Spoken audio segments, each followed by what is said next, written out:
हरि ओम। व्यासाय भवनाशाय श्रीशाय गुणराशये हृद्याय शुद्धविद्याय मध्वाय च नमो नमः।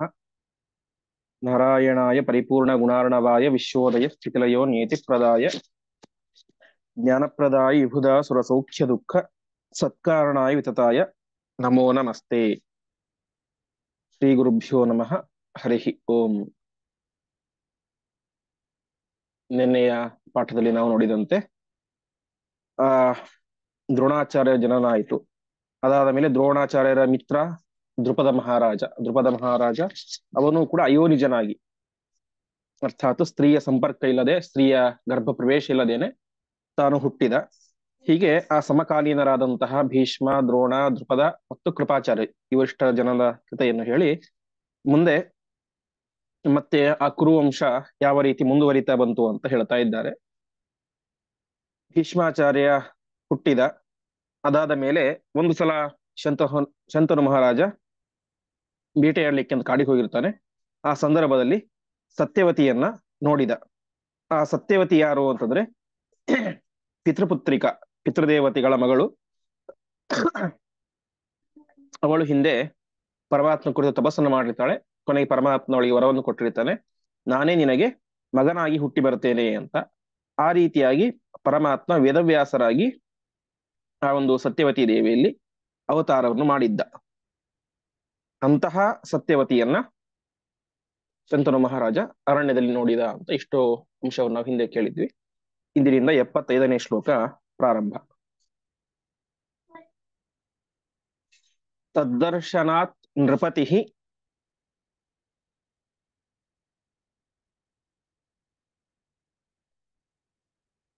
ಜಾತಹೃಚ್ಛಯ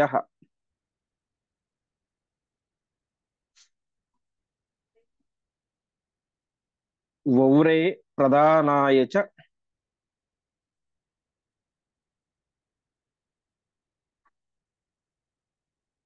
ದಾಶರಾಜಂ.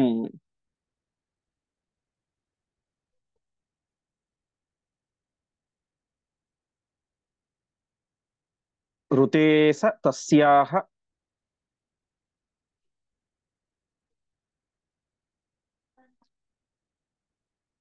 ತನಯಸ್ಯ ರಾಜ್ಯಂ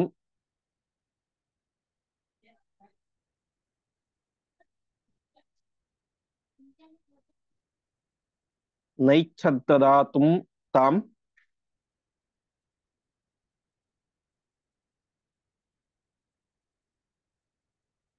ಅಥಾಯಾತ್ ಗೃಹಂ ಸ್ವಂ.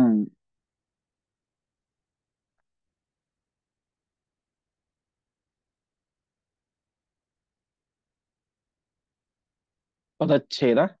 ತದ್ದರ್ಶನಾತ್ ನೃಪತಿ ಜಾತಹೃಚ್ಛಯ ವೌರೇ ಪ್ರಧಾನಾಯ ಚ ದಾಶರಾಜಂ. ಋತೆ ಸಹ ತಸ್ಯಾಹ ತನಯಸ್ಯ ರಾಜ್ಯಂ ನ ಐಚ್ಛತ್ ದಾತುಂ ತಾಂ ಅಥ ಆಯಾತ್ ಗೃಹಂ ಸ್ವಂ. ತದ್ದರ್ಶನಾತ್, ಆ ಸತ್ಯವತಿಯನ್ನ ಶಂತನು ನೋಡಿದಾಗ ನೃಪತಿ, ಆ ನೃಪತಿ ಅಂದ್ರೆ ರಾಜ, ಆ ಶಂತನು ಮಹಾರಾಜನಿಗೆ ಜಾತ ಹೃಚ್ಛಯ, ಹೃಚ್ಛಯ ಅಂದ್ರೆ ಮನಸ್ಸಿನ ಬಯಕೆ, ಕಾಮ ಅಂತ. ಅಂದ್ರೆ ಅವಳ ಮೇಲೆ ಒಂದು ರೀತಿ ಪ್ರೀತಿ ಉಂಟಾಯಿತು. ಸತ್ಯವತಿಯನ್ನ ಕಾಡಿನಲ್ಲಿ ನೋಡಿದ. ಸತ್ಯವತಿನ ನೋಡಿದಾಗ ಈ ಶಂತನು ಮಹಾರಾಜನಿಗೆ ಅವಳ ಮೇಲೆ ಒಂದು ರೀತಿಯಾಗಿ ಪ್ರೀತಿ ಉಂಟಾಯಿತು. ಪ್ರೀತಿ ಉಂಟಾಯಿತು ತಕ್ಷಣ ಅವನೇ ಮಾಡಿದ, ಅವಳ ತಂದೆ ಹತ್ರ ಹೋದ. ತಂದೆ ಯಾರು? ದಾಶರಾಜ. ದಾಶರಾಜನ ಹತ್ರ ಹೋಗಿ ಪ್ರಧಾನಾಯ ವೌರೆ, ಅವಳನ್ನ ನನಗೆ ಕೊಡು, ಮದುವೆ ಮಾಡ್ಕೊಳ್ತೀನಿ ಅಂತ ವೌರೆ ಅಂದ್ರೆ ಕೇಳಿದ ಅಂತ. ವೌರೆ ಅಂದ್ರೆ ವರ್ಣ ಮಾಡಿದ, ಬೇಡಿಕೊಂಡ ಅಂತ. ನಿನ್ನ ಮಗಳನ್ನ ನನಗೆ ಮದುವೆ ಮಾಡಿಕೊಡು, ನಾನು ಚೆನ್ನಾಗಿ ನೋಡ್ಕೊಳ್ತೇನೆ, ನಾನೊಬ್ಬ ರಾಜ ಅಂತಿಲ್ಲ, ಆ ರೀತಿಯಾಗಿ ಹೇಳ್ಕೊಳ್ತಾನೆ. ಅಷ್ಟು ಹೇಳಿದಾಗ ದಾಶ ಮಹಾರಾಜ ಒಂದು ಕಂಡೀಷನ್ ಹಾಕ್ತಾನೆ. ಸರಿ, ನೀನೇನೋ ಒಬ್ಬ ಮಹಾರಾಜ, ನಿನಗೆ ಮದುವೆ ಮಾಡಿಕೊಡ್ತೇನೆ ಸರಿ, ಆದರೆ ನಿನಗೆ ಈಗ ಆಲ್ರೆಡಿ ಒಬ್ಬ ಮಗ ಇದ್ದಾನೆ. ಯಾರು? ದೇವವ್ರತ. ನಾಳೆ ನಿನ್ನ ನಂತರ ಮಹಾರಾಜನ ಪಟ್ಟ ಯಾರಿಗೆ ಸಿಗುತ್ತೆ?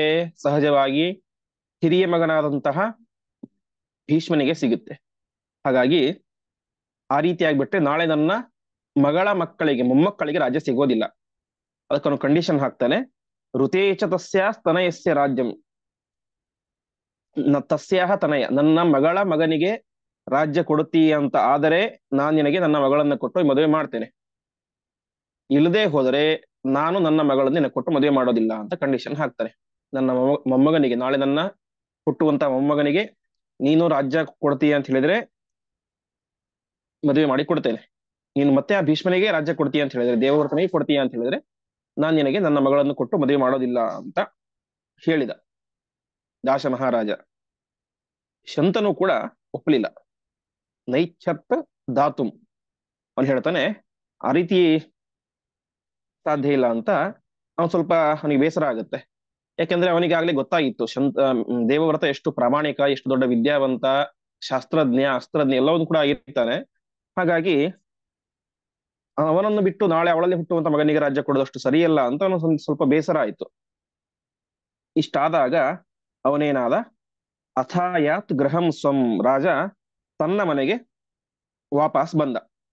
ಹೀಗೆ ಈ ರೀತಿಯಾದಂತ ಒಂದು ವಿಶಿಷ್ಟವಾದ ಸಂದರ್ಭ ಆಯಿತು. ಸತ್ಯವತಿಯನ್ನು ನೋಡಿ ಅವನಿಗೆ ಆಸೆ ಆಯಿತು. ಆವಾಗ ದಾಶ ಮಹಾರಾಜ ಹೇಳ್ತಾನೆ, ನನ್ನ ಮಗಳಲ್ಲಿ ಹುಟ್ಟುವಂತಹ ಸಂತಾನಕ್ಕೆ ನೀನು ರಾಜ್ಯ ಕೊಡ್ತೀಯ ಅಂತ ಆದ್ರೆ, ನನ್ನ ಮೊಮ್ಮಗನಿಗೆ ಪಟ್ಟಾಭಿಷೇಕ ಮಾಡ್ತೀಯ ಅಂತ ಆದ್ರೆ ಮಾತ್ರ ನಾನೇನ್ ಮಾಡ್ತೇನೆ, ಮಗಳನ್ನು ಕೊಡ್ತೇನೆ, ಇಲ್ಲದೆ ಹೋದ್ರೆ ಕೊಡೋದಿಲ್ಲ ಎಂಬುದಾಗಿ ತನ್ನ ಒಂದು ಅಭಿಪ್ರಾಯವನ್ನು ಮುಂದೆ ಇಟ್ಟ. ಇದರಿಂದ ಮುಂದೆ ಏನಾಯ್ತು ಅಂತ ತಿಳಿಸ್ತಾ ಹೋಗ್ತಾರೆ. ತಚ್ಚಿಂತಯಾಮ್ಲಾನ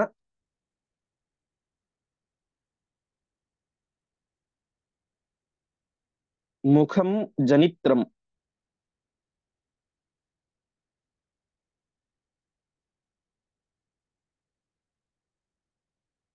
ದೃಷ್ಟ್ವೈವ ದೇವವ್ರತಃ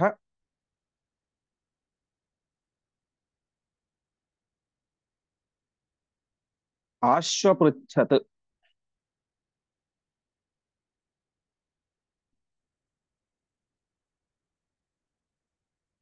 ತತ್ಕಾರಣಂ ಸಾರಥಿಂ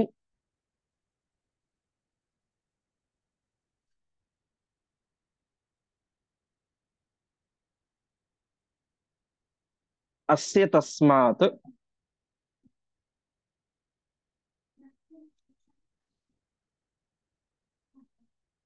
ಶ್ರುತ್ವಾಖಿಲಂ ದಾಶ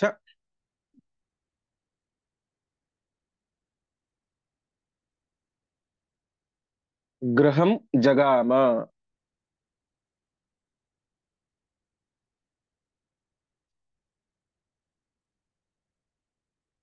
ಪದಚ್ಛೇದ. ತಚ್ಚಿಂತಯ ಮ್ಲಾನಮುಖಂ ಜನಿತ್ರಂ ದೃಷ್ಟ್ವಾ ಏವ ದೇವವ್ರತಃ ಆಶು ಅಪೃಚ್ಛತ್. ತತ್ಕಾರಣಂ ಸಾರಥಿಂ ಅಸ್ಯ ತಸ್ಮಾತ್ ಶುತ್ವ ಅಖಿಲಂ ದಾಶಗೃಹಂ ಜಗಾಮ. ಕೊನೆಗೆ ಒಂದು ನಿಮಿಷ.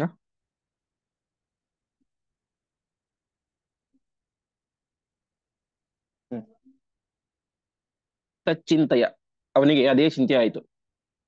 ಒಂದು ಕಡೆ ಸತ್ಯವತಿಯ ಚಿಂತೆ, ಇನ್ನೊಂದು ಕಡೆ ಅವಳನ್ನು ಮದುವೆ ಮಾಡಿಕೊಂಡು ಬಿಟ್ರೆ ದೇವವ್ರತನಿಗೆ ರಾಜ್ಯ ಕೊಡಬಾರದು ಅನ್ನುವಂತ ಕಾರಣ ಇದೆ, ಈ ಚಿಂತೆ. ಒಟ್ಟಿನಲ್ಲಿ ಆ ಸತ್ಯವತಿ ದೇವಿಯ ಚಿಂತೆಯಲ್ಲಿಯೇನೆ ತಂದೆ ಜನಿತ್ರ ಅಂತಂದ್ರೆ ಜನ್ಮ ಕೊಟ್ಟಂತವನು ತಂದೆ, ಅವನೇನಾಯ್ತು, ಮ್ಲಾನ ಮುಖ, ಅವನ ಮುಖ ಮ್ಲಾನವಾಯಿತು. ಮ್ಲಾನ ಅಂದ್ರೆ ಬಾಡಿ ಹೋಗೋದು ಅಂತ, ಅರ್ಥಾತ್ ಅವಳ ಚಿಂತೆಯಲ್ಲಿಯೇನೆ ತಂದೆಯ ಮುಖ ಬಾಡಿ ಹೋಯಿತು. ಅದನ್ನ ಈ ದೇವವ್ರತ ನೋಡಿದ. ಕೊನೆಗೆ ಕಾರಣವನ್ನ ಕೇಳಿದ. ಅವನು ಶಂತನು ಹೇಳಿಲ್ಲ. ಕೊನೆಗೆ ತಾನೇ ಮಾಡಿದ, ತತ್ಕಾರಣಂ ಸಾರಥಿಮಸ್ಯ, ನನ್ನ ತಂದೆ ಮುಖ ಆ ರೀತಿಯಾಗಿ ಯಾಕೆ ಬಾಡಿ ಹೋಗಿದೆ, ಅವ್ರಿಗೆ ಏನ್ ಚಿಂತೆಯಾಗಿದೆ ಅಂತ ಹೋಗಿ ಸಾರಥಿ ಹತ್ರ ಕೇಳ್ತಾನೆ. ಶಂತನುವಿನ ಸಾರಥಿ ಹತ್ತಿರ ತಾನು ಹೋಗಿ ಕಾರಣವನ್ನು ಕೇಳ್ತಾನೆ. ಸಾರಥಿಯನ್ನು ಕೇಳಿದಾಗ ಅವನು ಅಖಿಲಂ ತಸ್ಮಾತ್ ಶುತ್ವ, ಅವನು ಎಲ್ಲವನ್ನು ಕೂಡ ಹೇಳಿಬಿಟ್ಟ. ಎಲ್ಲವನ್ನು ಕೂಡ ದೇವವ್ರತ ಕೇಳಿದ. ಕೇಳಿದ ತಕ್ಷಣ ನೇರವಾಗಿ ಅವನೇನ್ ಮಾಡಿದ, ದಾಶಗೃಹಂ ಜಗಾಮ, ದಾಶರಾಜನ ಮನೆಗೆ, ಸತ್ಯವತಿಯ ಮನೆಗೆ ದೇವವ್ರತ ಹೋದ. ಹೀಗೆ ತಂದೆಯ ಮುಖ ಬಾಡಿದ್ದನ್ನು ನೋಡಿದ. ಯಾಕೆ ಅಂತ ಕೇಳಿದ, ಅವನು ಹೇಳಿಲ್ಲ. ಕೊನೆಗೆ ಸಾರಥಿ ಹತ್ರ ಕೇಳಿದ. ಸಾಮಾನ್ಯವಾಗಿ ಇವತ್ತು ನಾವು ಕೂಡ ಜಗತ್ತಿನಲ್ಲಿ ನೋಡ್ತೇವೆ, ಒಬ್ಬ ಮನೆಯ ಯಜಮಾನ ಸೀಕ್ರೆಟ್ಸ್ ಎಲ್ಲ ಮನೆಯವರಿಗೆ ಗೊತ್ತಿರೋದಕ್ಕಿಂತ ಹೆಚ್ಚು ಡ್ರೈವರ್ಗಳಿಗೆ ಗೊತ್ತಿರುತ್ತೆ. ಯಾಕೆಂದ್ರೆ ಅವರ ವ್ಯವಹಾರ ಎಲ್ಲ ಕಾರಲ್ಲಿ ಆಗ್ತಾ ಇರುತ್ತೆ, ಫೋನಲ್ಲಿ ಮಾತಾಡ್ತಾ ಇರ್ತಾರೆ, ಅದೆಲ್ಲ ಡ್ರೈವರ್ಗಳಿಗೆ ಅವ್ರ ಸೀಕ್ರೆಟ್ ಎಲ್ಲ ಗೊತ್ತಿರುತ್ತೆ. ಹಾಗೆ ಇಲ್ಲೂ ಕೂಡ ಏನಾಗಿತ್ತು, ಅವನ ಸಾರಥಿಯಾದಂತಹ ಆ ವ್ಯಕ್ತಿಗೆ ಯಾಕೆ ಆ ರೀತಿಯಾದ ಚಿಂತೆಯಾಗಿದೆ ಶಂತನುವಿಗೆ ಅನ್ನುವಂತ ಕಾರಣ ಗೊತ್ತಿತ್ತು. ಹಾಗಾಗಿ ಆ ಎಲ್ಲಾ ಕಾರಣವನ್ನು ಕೂಡ ದೇವವ್ರತನಿಗೆ ಹೇಳಿದ. ದೇವವ್ರತ ನೇರವಾಗಿ ಆ ಒಂದು ಸತ್ಯವತಿಯ ಮನೆಗೆ ಹೋದ. ಅಲ್ಲಿ ಹೋಗಿ ಏನ್ ಮಾಡ್ತಾನೆ ಅಂತ ತಿಳಿಸ್ತಾ ಇದ್ದಾರೆ. ಸತಸ್ಯ ವಿಶ್ವಾಸಕೃತೆ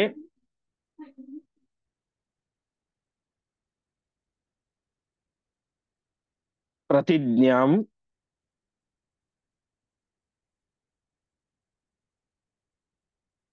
ಚಕಾರನಾಹಂ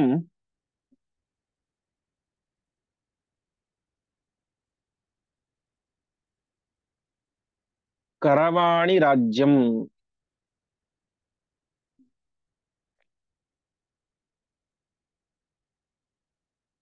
ತಥೈವ ಮೇ ಸಂತತಿತಃ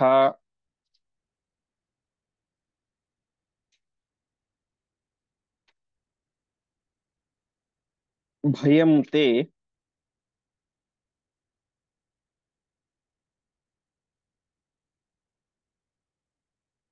ವೈತೂರ್ಧ್ವರೇತಾಃ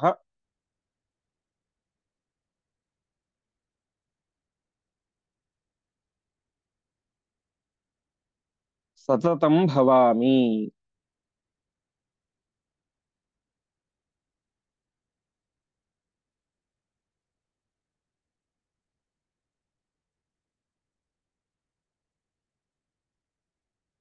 ಕೆಲವೊಂದು ಕಡೆ ಭವಾನಿ ಅಂತ ಇದೆ, ಅದು ಪಾಠಾಂತರ. ಭವಾಮಿ ಅಥವಾ ಭವಾನಿ. ಪದಚ್ಛೇದ. ಸಹ ತಸ್ಯ ವಿಶ್ವಾಸಕೃತೆ ಪ್ರತಿಜ್ಞಾಂ ಚಕಾರ ನ ಅಹಂ ಕರವಾಣಿ ರಾಜ್ಯಂ ತಥಾ ಏವ ಮೇ ಸಂತತಿತಃ ಭಯಂ ತೇ ವೈತು ಊರ್ಧ್ವರೇತಾಃ ಸತತಂ ಭವಾಮಿ. ದೇವವ್ರತ ಆ ದಾಸರಾಜರ ಮನೆಗೆ ಹೋದ.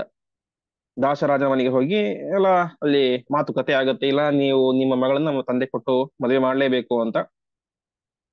ಕೊನೆಗೆ ಆ ದಾಸರಾಜ ಹೇಳ್ತಾನೆ, ಸರಿ, ನಾನು ನಿಮ್ ತಂದೆಗೆ ಆಲ್ರೆಡಿ ಹೇಳಿದ್ದೇನೆ, ನನ್ನ ಮಗಳಲ್ಲಿ ಹುಟ್ಟುವಂತಹ ಮಗನಿಗೆ ರಾಜ್ಯ ಕೊಡ್ತೀರಿ ಅಂತ ಹೇಳಿದ್ರೆ ಮಾತ್ರ ನನ್ನ ಮಗಳನ್ನು ಕೊಡ್ತೀನಿ ಅಂತ ಹೇಳಿದ ಅಂತ ಅವನು ದಾಶ ಮಹಾರಾಜ ದೇವವ್ರತನ ಹತ್ರ ಹೇಳ್ತಾನೆ. ಅರ್ಥಾತ್ Devavrata is equal to Bhishma. ಆ ರೀತಿ ಹೇಳಿದಾಗ ಸರಿ, ಹಾಗೆ ಆಗಲಿ ಅಂತ ದೇವವ್ರತ ಹೇಳ್ತಾನೆ. ನಾಹಂ ರಾಜ್ಯಂ ಕರವಾಣಿ, ನಾನು ರಾಜ್ಯಭಾರವನ್ನ ಮಾಡೋದಿಲ್ಲ. ನನ್ನಿಂದ ನಿಮ್ಗೆ ಹೆದರಿಕೆ ಬೇಡ. ಮುಂದೆ ನಾನೇನೋ ರಾಜ್ಯ ಕೇಳ್ತೀನಿ ಹಾಗೆ ಹೀಗೆ ಅಂತ ನಿಮ್ಗೆ ಹೆದರಿಕೆ ಬೇಡ. ಖಂಡಿತವಾಗಿಯೂ ಕೂಡ ನಾನು ಮುಂದೆ ರಾಜ್ಯಭಾರವನ್ನ ಮಾಡೋದೇ ಇಲ್ಲ ಅಂತ ಪ್ರತಿಜ್ಞೆಯನ್ನು ಮಾಡ್ತಾನೆ. ದಾಸರಾಜನಿಗೆ ಸರಿ, ಸಂತೋಷ ಆಯ್ತು. ಅವ್ನು ಮತ್ತೆ ಮುಂದೆ ಹೇಳ್ತಾನೆ, ಸರಿ, ನೀನೇನೋ ರಾಜ್ಯಭಾರ ಮಾಡೋದಿಲ್ಲ, ನಾಳೆ ನಿನಗೆ ಮದುವೆ ಆಗುತ್ತೆ, ನಿನ್ನ ಮಕ್ಕಳು ಹುಡ್ತಾರೆ, ಮುಂದೆ ನಿನಗೆ ಮಕ್ಕಳು ಹುಟ್ಟಿದಾಗ ಏನಾಗುತ್ತೆ, ಮತ್ತೆ ಇಲ್ಲಿ ಗಲಾಟೆ ಆಗುತ್ತೆ. ನಾವು ದೊಡ್ಡವನ ಮಕ್ಕಳು, ದೇವವ್ರತನ ಮಕ್ಕಳು, ಹಾಗೆ ಹಿಂಗ್ ಗಲಾಟೆ ಆಗುತ್ತೆ. ಹಾಗಾಗಿ ನಿನ್ನ ಸಂತಾನದಿಂದಾಗಿ ಮುಂದೆ ನನ್ನ ಮಕ್ಕಳ ಸಂತಾನಕ್ಕೆ, ಮೊಮ್ಮಕ್ಕಳ ಸಂತಾನಕ್ಕೆ ತೊಂದರೆ ಆಗುತ್ತೆ. ನಾಳೆ ನನಗೆ ಮೊಮ್ಮಕ್ಕಳು ಹುಡ್ತಾರೆ, ಆ ಮೊಮ್ಮಕ್ಕಳಿಂದ ರಾಜರಾಗ್ತಾರೆ, ಮುಂದೆ ನಿನಗೆ ಮಕ್ಕಳಾಗತ್ತೆ, ಆಮೇಲೆ ನನ್ನ ಮೊಮ್ಮಕ್ಕಳಿಗೂ ಮಕ್ಕಳಾಗತ್ತೆ. ಆವ ಹಿರಿಯರು ಯಾರು? ನಿನ್ನ ಮಕ್ಕಳು. ಸೊ ಏನಾಗುತ್ತೆ, ನನ್ನ ಮೊಮ್ಮಕ್ಕಳ ಮಕ್ಕಳಿಗೆ ನಿನ್ನ ಮಕ್ಕಳಿಂದ ತೊಂದರೆ ಬರುತ್ತೆ. ಅವಾಗ ಏನ್ ಮಾಡೋಣ ಅಂತ ಕೇಳ್ತಾನೆ. ಅದಕ್ಕೆ ಭೀಷ್ಮ ಹೇಳ್ತಾನೆ, ದೇವವ್ರತ, ತಥೈವ ಮೇ ಸಂತತಿತೋ ಭಯಂತೆ ವೈತು.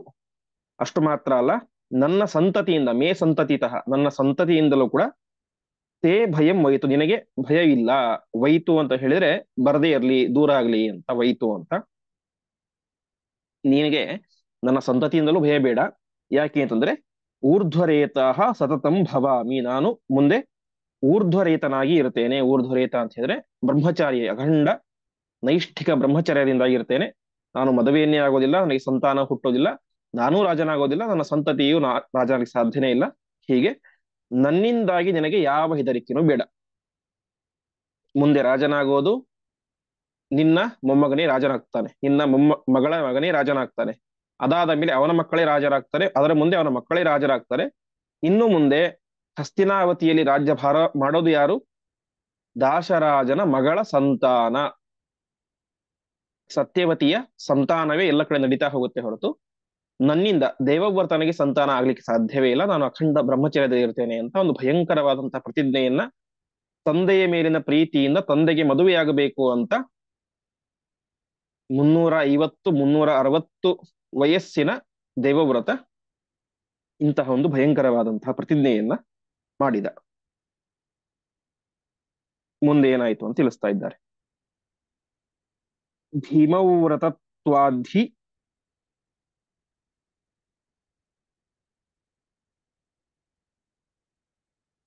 ತದಾಸ್ಯ ನಾಮ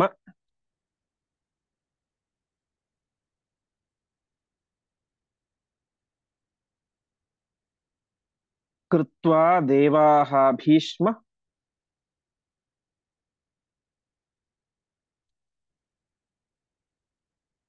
ಇತಿ ಹೆಚ್ಚೀಕೃಪನ್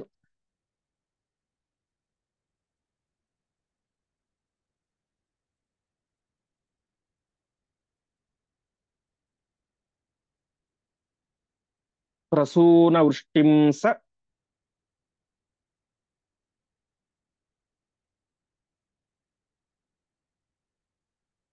ಚ ದಾಶದತ್ತಾಂ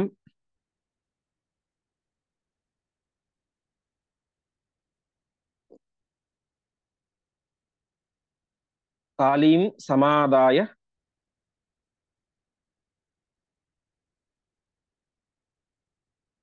ಪಿತುಃ ಸಮರ್ಪಯತ್.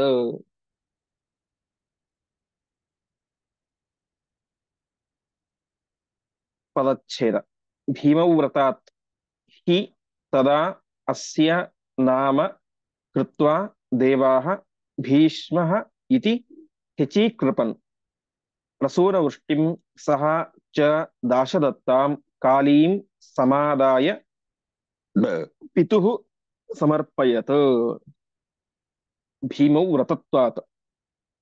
ಭೀಮ ಅಂದ್ರೆ ಭಯಂಕರ ಅಂತ.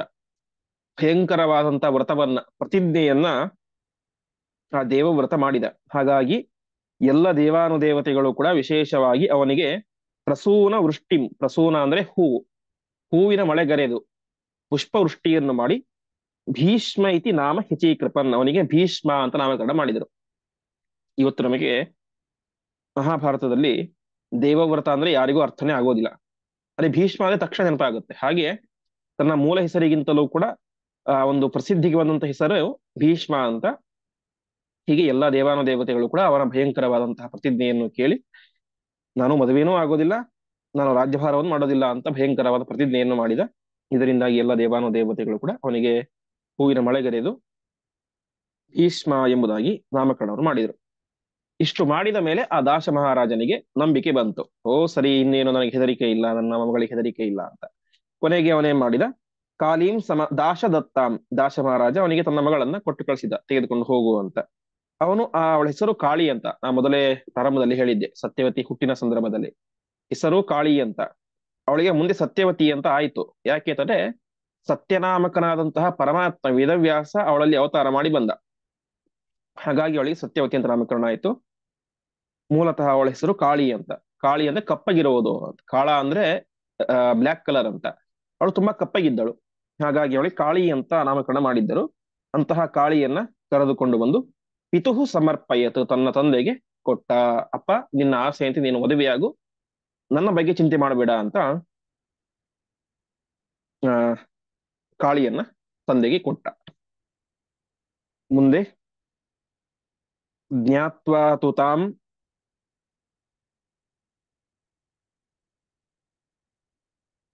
ರಾಜಪುತ್ರೀಂ ಗುಣಾಢ್ಯಾಂ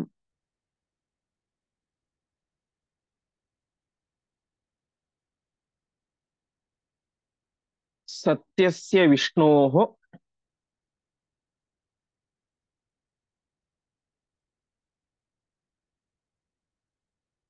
ಮಾತರಂ ನಾಮತಸ್ತದ್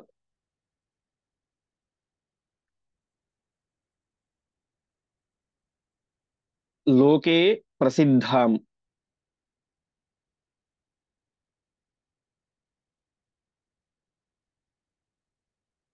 ಸತ್ಯವತೀತ್ಯುದಾರಾಂ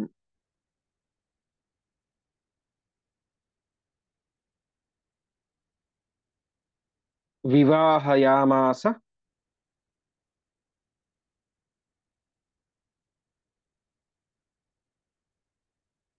ಪಿತುಸ್ಸ ಭೀಷ್ಮಃ.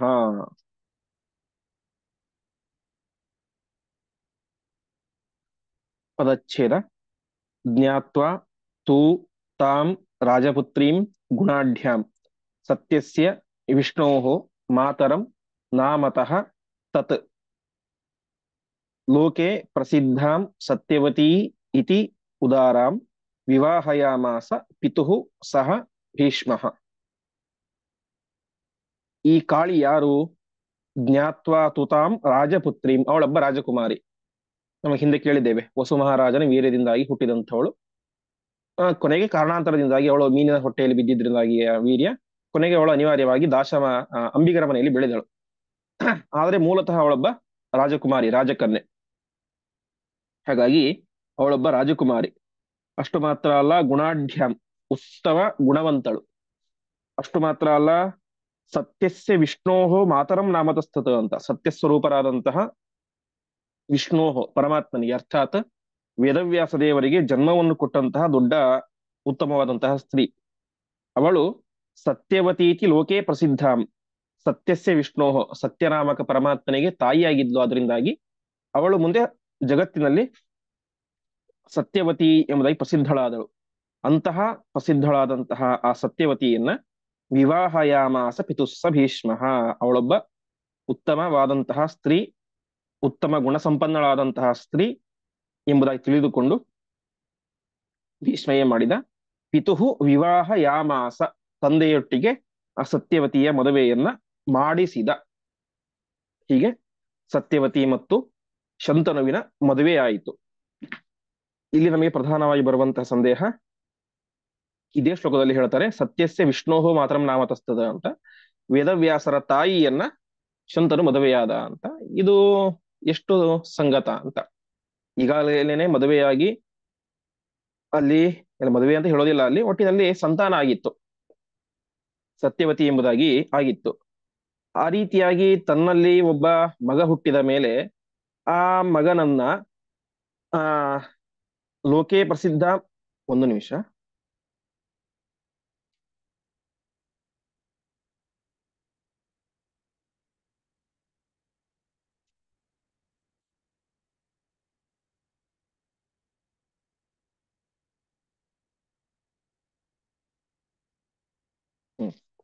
ಹೀಗೆ ಅಂತಹ ಸತ್ಯವತಿ, ಈಗಾಗಲೇನೆ ವೇದವ್ಯಾಸ ರೂಪಿಯಾದಂತಹ ಪರಮಾತ್ಮನಿಗೆ ಜನ್ಮ ಕೊಟ್ಟಂತಹ ಸತ್ಯವತಿಯನ್ನ ಮತ್ತೆ ಇನ್ನೊಂದು ಸಲ ಮದುವೆ ಆಗೋದು ಎಷ್ಟು ಸರಿ ಅಂತ ನಮಗೆ ಸಹಜ ಪ್ರಶ್ನೆ ಬರುತ್ತೆ. ಅದಕ್ಕೆ ವ್ಯಾಖ್ಯಾನದಲ್ಲಿ ತಾಮ್ರಪರ್ಣಿಯಾಚಾರ್ಯರು ಇದಕ್ಕೆ ಒಂದು ಉತ್ತರವನ್ನ ಕೊಡ್ತಾರೆ. ಅವರು ಮಹಾಭಾರತದ ಮೂಲ ವಾಕ್ಯವನ್ನೇ ನಮಗೆ ಉದಾಹರಣೆ ಕೊಟ್ಟು ಹೇಳ್ತಾರೆ. ಅಲ್ಲಿ ಮದುವೆ ಆಗ್ಬೇಕು ಅಂತ ನಿಶ್ಚಯ ಆಗುತ್ತೆ. ಯಾರಿಗೆ? ಆ ಪರಾಶರರು ಮತ್ತು ಸತ್ಯವತಿ ಒಟ್ಟಿನಲ್ಲಿ ಅಲ್ಲಿ ಆಗ್ಬೇಕು ಅಂತ ನಿಶ್ಚಯ ಆಗುತ್ತೆ, ಸಂಪರ್ಕ ಆಗ್ಬೇಕು ಅಂತ. ಆವಾಗ ಆ ಸತ್ಯವತಿ ಹೇಳುವಂತಹ ಒಂದು ಮಾತು, ಆದಿಪರ್ವದಲ್ಲಿ ಬರುವಂತಹ ಮಾತು, ತ್ವತ್ ಸಂಪರ್ಕಾತ್ ಪ್ರದುಶ್ಯೇತ ಕನ್ಯಾಭಾವೋ ಮಮಾನಗಃ.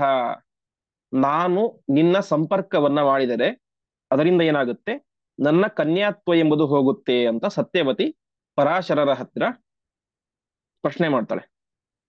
ಆವಾಗ ಪರಾಶರರು ಅವಳಿಗೆ ಕೊಡುವಂತ ಒಂದು ವರ ಏನು ಅಂತ ಹೇಳಿದ್ರೆ, ಉವಾಚ ಮತ್ಪ್ರಿಯಂ ಕೃತ್ವ ಪುನಃ ಕನ್ಯಾ ಭವಿಷ್ಯಸಿ.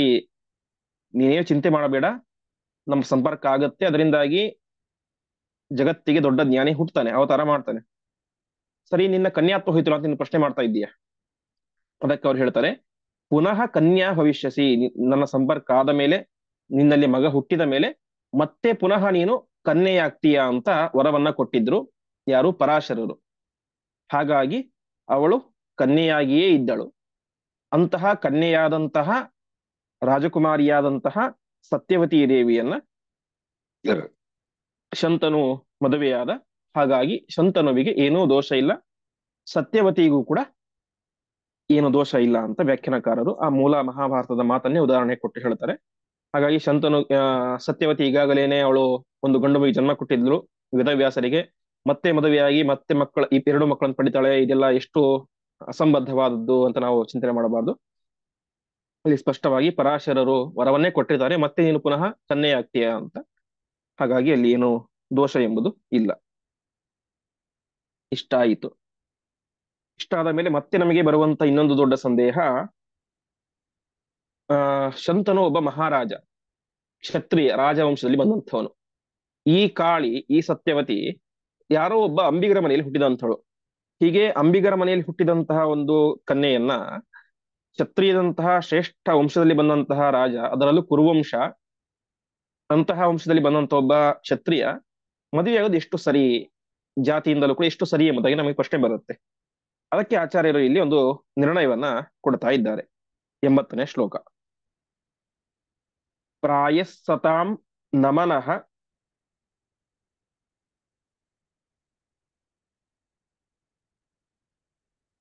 ಪಾಪ ಮಾರ್ಗೆ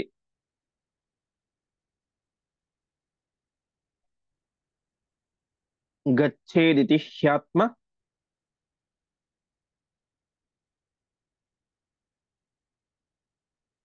ಮನಶ್ಚ ಸಕ್ತಂ.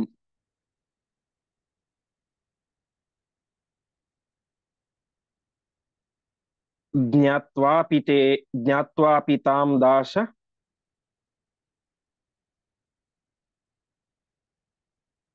ಗೃಹೇ ವಿವರ್ಧಿತಾಂ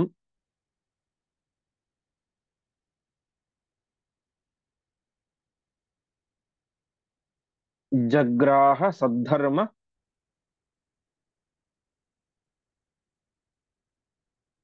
ರತಶ್ಚ ಶಂತನುಃ.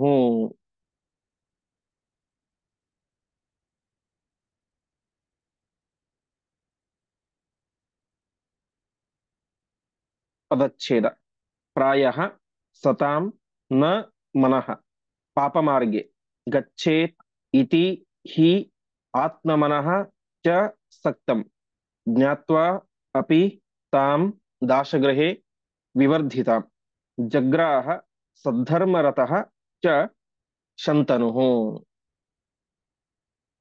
ಸರಿ, ಎಷ್ಟು ಸರಿ ಇದು ಅಂತ. ಇವಳೊಬ್ಬ ಅಂಬಿಗರ ಮನೆಯ ಹೆಣ್ಣು, ಕೆಳಜಾತಿಯ ಹೆಣ್ಣು, ಇವನೊಬ್ಬ ಕ್ಷತ್ರಿಯ. ಅಂತಹ ಕ್ಷತ್ರಿಯರಾದಂತಹ ಶಂತನು ದೊಡ್ಡ ಜ್ಞಾನಿಯಾದ ಮಗ ಇದ್ದಾನೆ, ಭೀಷ್ಮರಂತಹ ದೊಡ್ಡ ಮಗ ಇದ್ದಾನೆ. ಇಂತಹ ವ್ಯಕ್ತಿ ಈ ರೀತಿಯಾಗಿ ಪಾಪ ಮಾರ್ಗದಲ್ಲಿ ಯಾಕೆ ಮಾಡಿದ ಎಂಬ ನಮ್ಮ ಸಹಜ ಸಂದೇಹ ಬರುತ್ತೆ. ಅದಕ್ಕೆ ಆಚಾರ್ಯ ಒಂದು ನಿರ್ಣಯವನ್ನು ಕೊಡ್ತಾ ಇದ್ದಾರೆ. ಸತಾಂ ಮನಃ, ಸಜ್ಜನರ ಮನಸ್ಸು, ಜ್ಞಾನಿಗಳ ಮನಸ್ಸು, ಪ್ರಾಯ ನ ಪಾಪ ಮಾರ್ಗೆ ಗಚ್ಚೇತ್, ಸಾಮಾನ್ಯವಾಗಿ ಅರ್ಥಾತ್ ಬಹುತೇಕ ಹೆಚ್ಚಿನ ಕಾಲದಲ್ಲಿ ಅವರ ಮನಸ್ಸು ಕೆಟ್ಟ ಮಾರ್ಗದಲ್ಲಿ ಹೋಗೋದಿಲ್ಲ. ಪಾಪದ ದಾರಿಯನ್ನ ಸಜ್ಜನರ ಮನಸ್ಸು ಪ್ರಾಯ ತುಳಿಯೋದಿಲ್ಲ ಅಂತ. ತೀರಾ ಕೆಲವೊಂದಿಷ್ಟು ರೇರ್ ಸಂದರ್ಭಗಳಲ್ಲಿ, ಅಥವಾ ಯಾವುದಾದ್ರೂ ಶಾಪದ ನಿಮಿತ್ತ ಅಥವಾ ಅಸುರಾವೇಶದ ನಿಮಿತ್ತ ಕೆಲವೊಂದು ಸಲ ಸಜ್ಜನರು ಜ್ಞಾನಿಗಳು ತಪ್ಪು ಮಾಡ್ತಾರೆ, ಪಾಪವನ್ನು ಮಾಡ್ತಾರೆ. ಆದರೆ ಪ್ರಾಯ ಬಹುತೇಕವಾಗಿ ಸಜ್ಜನರ ಮನಸ್ಸು ಯಾವತ್ತೂ ಕೂಡ ಪಾಪ ಮಾರ್ಗದಲ್ಲಿ ಹೋಗ್ಲಿಕ್ಕೆ ಸಾಧ್ಯ ಇಲ್ಲ. ಇದು ಒಂದು ನಿರ್ಣಯ. ಹಾಗಾಗಿ ಶಂತನು, ಅವನಿಗೆ ಅನ್ಸ್ತಂತೆ, ಇವಳೊಬ್ಬ ದಾಶಕನ್ಯೆ, ನಾನೊಬ್ಬ ರಾಜ, ಹೇಗ್ ಮದುವೆ ಆಗೋದು ಅಂತ. ಆವಾಗ ಅವನಿಗೆ ಅನ್ಸುತ್ತಂತೆ, ಗಚ್ಚೇದಿತಿ ಹ್ಯಾತ್ಮ ಮನಶ್ಚ ಸಕ್ತಂ, ನನ್ನ ಮನಸ್ಸು ಇವಳಲ್ಲಿ ಸಕ್ತವಾಗಿದೆ, ಆಸಕ್ತವಾಗಿದೆ, ನನ್ನ ಮನಸ್ಸಿಗೆ ಇವಳು ಹಿಡಿಸಿದ್ದಾಳೆ.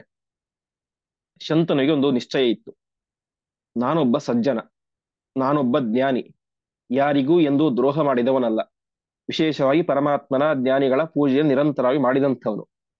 ಹಾಗಾಗಿ ನನ್ನ ಮನಸ್ಸಿಗೆ ಇವಳು ಒಪ್ಪಿಗೆ ಆಗಿದ್ದಾಳೆ ಅಂತ ಹೇಳಿದರೆ ಇವಳು ರಾಜಕನ್ಯೆಯೇ ಆಗಿರಬೇಕು. ಯಾಕೆ? ನನ್ನಂತಹ ಮನಸ್ಸು ಅಂದ್ರೆ ನಾನೊಬ್ಬ ಪರಿಶುದ್ಧ, ಹಾಗಾಗಿ ನನ್ನಂಥವರ ಮನಸ್ಸು ಯಾವತ್ತೂ ಕೂಡ ಕೆಟ್ಟ ಮಾರ್ಗದಲ್ಲಿ ಹೋಗೋದು ತುಂಬಾ ಕಡಿಮೆ. ನನ್ನ ಮನಸ್ಸು ಇವಳನ್ನ ಇಷ್ಟಪಡ್ತಾ ಇದೆ ಅಂತ ಹೇಳಿದ್ರೆ ಇವಳು ಕ್ಷತ್ರಿಯ ಕನ್ಯೆಯ ಆಗಿರ್ಲೇಬೇಕು ಅಂತ ಮನಸ್ಸಿಗೆ ನಿರ್ಧಾರ ಮಾಡ್ತಾನೆ ಅಂತೆ. ಇದು ಆ ಮನಸ್ಸಿಗಿರುವಂತ ಒಂದು ಶಕ್ತಿ. ನಿರಂತರವಾಗಿ ಜ್ಞಾನ ಮಾರ್ಗದಲ್ಲಿ, ರುಜು ಮಾರ್ಗದಲ್ಲಿ, ಪ್ರಾಮಾಣಿಕವಾದಂತಹ ಮಾರ್ಗದಲ್ಲಿ ಇದ್ದಾಗ ಮನಸ್ಸು ಒಂದು ನಿರ್ಧಾರ ತೆಗೆದುಕೊಂಡ್ರೆ ಅದಕ್ಕೆ ನಾವು ಬೇರೆ ಪ್ರಮಾಣಗಳು ನೋಡಬಾರ್ದು ಅಂತೆ. ಶಾಸ್ತ್ರದಲ್ಲಿ ಈ ರೀತಿ ಹೇಳಿದ್ದಾರ, ಹಾಗೆ ಹೀಗೆ ಅಂತ. ಯಾರಿಗೆ ಅಷ್ಟು ಮನಸ್ಸು ಪರಿಶುದ್ಧತೆಯಿಂದ ಇರುತ್ತೋ, ಸಜ್ಜನರಾಗಿರ್ತಾರೋ, ಜ್ಞಾನಿಗಳಾಗಿರ್ತಾರೋ, ಅಂಥವರ ಮನಸ್ಸು ಒಂದು ನಿರ್ಧಾರವನ್ನು ಮಾಡಿದೆ ಅಂತ ಹೇಳಿದ್ರೆ ಅದು ಶುದ್ಧವೇ ಆಗಿರುತ್ತೆ ಅಂತ. ಅದು ಆಚಾರ್ಯ ಕೊಟ್ಟಂತಹ ನಿರ್ಣಯ. ಹಾಗಾಗಿ ಶಂತನು ಅನ್ಕೊಳ್ತಾನೆ, ನನ್ನ ಮನಸ್ಸು ಇವಳ ಇದರಲ್ಲಿ ಆಗಿದೆ ಅಂತ ಅಂದ್ರೆ, ಇವಳಲ್ಲಿ ಆಸಕ್ತವಾಗಿದೆ ಅಂತ ಹೇಳಿದ್ರೆ ಇವಳು ರಾಜಕುಮಾರಿ ಆಗಿರಬೇಕು. ಜ್ಞಾತ್ವಾ ಪಿತಾಂ ದಾಶಗೃಹೇ ವಿವರ್ಧಿತಾಂ. ಇವಳು ಅಂಬಿಗರ ಮನೆಯಲ್ಲಿ ವಿವರ್ಧಿತ ಬೆಳೆದಿದ್ದಾಳೆ, ಆದರೆ ಮೂಲತಃ ಇವಳು ರಾಜಕುಮಾರಿಯೇ ಆಗಿರ್ಬೇಕು ಅಂತ ಅನ್ಸುತ್ತೆ. ಅದಾದ ಮೇಲೆ ಮುಂದೆ ಏನಾಗುತ್ತೆ, ಭೀಷ್ಮ ಹೋಗ್ತಾನಲ್ಲ ಅವನಿಗೆ ಗೊತ್ತಾಗುತ್ತೆ ಅಂತೆ. ಮಹಾಭಾರತದಲ್ಲಿ ಬರುತ್ತೆ ಅದು. ಚೇದಿರಾಜ ಸುತಾಂ ಜ್ಞಾತ್ವಾ ದಾಶರಾಜೇನ ವರ್ಧಿತಾಂ ವಿವಾಹಂ ಕಾರಯಾಮಾಸ ಶಾಸ್ತ್ರ ದೃಷ್ಟೇನ ಕರ್ಮಣ ಅಂತ.